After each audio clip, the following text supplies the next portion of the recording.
Apabila roh jahat meninggalkan seseorang, ia pergi melalui tempat-tempat yang kering untuk mencari tempat istirahat. Dan jika tidak mendapatkannya, maka ia berkata, "Aku kembali ke rumah yang telah kutinggalkan." Dia akan pergi dan menemukan bahwa rumah itu masih kosong, sudah disapu dan rapi. Lalu ia pergi dan mengajak bersama dia 7 roh yang lebih jahat daripadanya.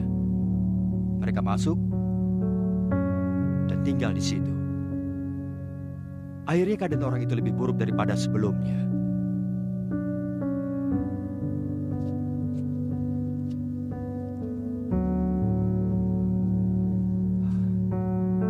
Hal yang sama juga akan terjadi terhadap orang-orang zaman sekarang. Pernyataan ini ada dari Injil Matius 12 ayat 43 sampai 45 dan Lukas 11 ayat 24 sampai 26. Itu benar-benar punya makna spiritual yang sedikit menyakitkan. Tapi benar banget loh. Intinya gini, kita gali makna spiritualnya lebih dalam. Ya, ada nuansa mendalam yang bisa kita ambil untuk hidup sehari-hari. Bayangin aja, ada roh jahat yang keluar dari seseorang. Dia nyari tempat tinggal lain, tapi nggak ketemu. Jadi dia mikir, ayo deh balik ke rumah lama gue yang udah gue tinggalkan. Nah pas dia balik, rumah itu artinya hati orang itu ternyata bersih banget. Udah disapu, rapi, teratur. Tapi karena cuma bersih aja, tanpa ada yang isinya, roh jahat itu keluar lagi nyari temen. 7 roh yang lebih jahat dari dia. Mereka semua masuk dan tinggal sana. Dan akhirnya, keadaan orang itu jadi lebih parah dari semula. Makna spiritualnya apa sih? Yap, itu tentang hati kita. Kalau kita cuman buang keburukan dari hati kita tapi nggak isi dengan sesuatu yang baik seperti kasih Allah, iman, atau kebenaran, maka hati itu akan kosong dan lebih rentan buat keburukan yang lebih besar masuk.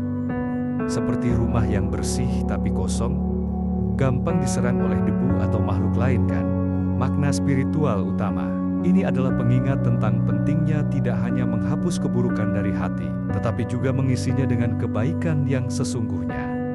Hati yang kosong, bahkan jika bersih, akan selalu lebih rentan terhadap kekuatan jahat yang lebih besar, sehingga akhirnya keadaan menjadi lebih buruk daripada semula.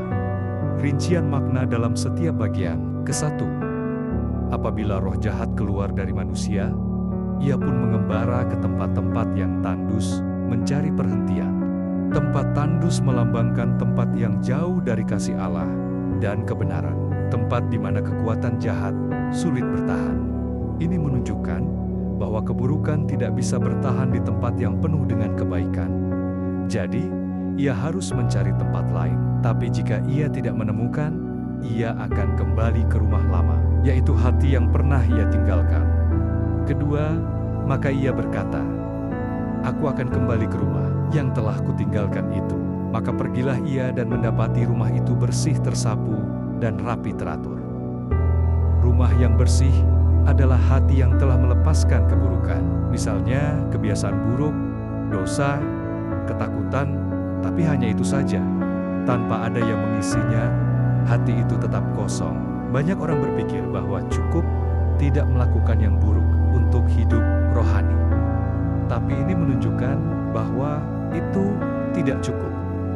Ketiga, lalu ia keluar dan mengajak 7 roh lain yang lebih jahat daripadanya, dan mereka masuk dan berdiam di situ. Hati yang kosong adalah tempat yang sempurna untuk kekuatan jahat yang lebih besar.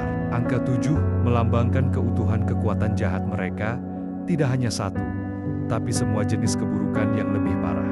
Ini menunjukkan bahwa kekosongan hati membuat kita lebih lemah dan rentan. Keempat, maka akhirnya keadaan orang itu lebih buruk daripada keadaannya semula.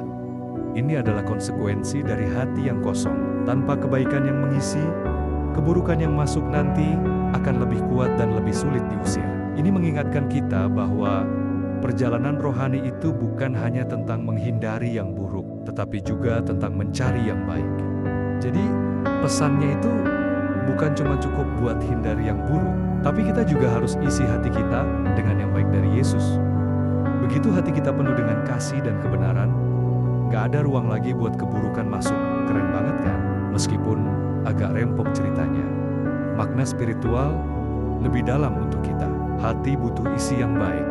Setelah kita melepaskan keburukan, isi hati dengan doa, kitab suci, kasih kepada orang lain, dan kehadiran Yesus. Begitu hati penuh, tidak ada ruang lagi untuk keburukan. Tidak jahat, bukan sama dengan baik. Hidup yang hanya menghindari dosa, itu tidak cukup. Kita perlu aktif membangun kebaikan dalam diri kita. Kekuatan jahat tidak pernah berhenti mencari. Kita harus selalu waspada dan terus memperkuat hati dengan kebenaran, agar tidak menjadi sasaran kekuatan jahat yang lebih besar.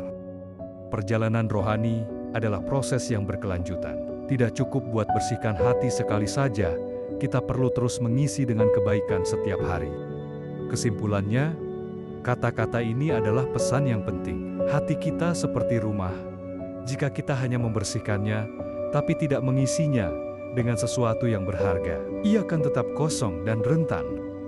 Maka, setelah melepaskan keburukan, segera isi hati dengan kebaikan dari Yesus. Itu adalah satu-satunya cara untuk melindungi diri dari kekuatan jahat dan hidup dengan penuh makna rohani.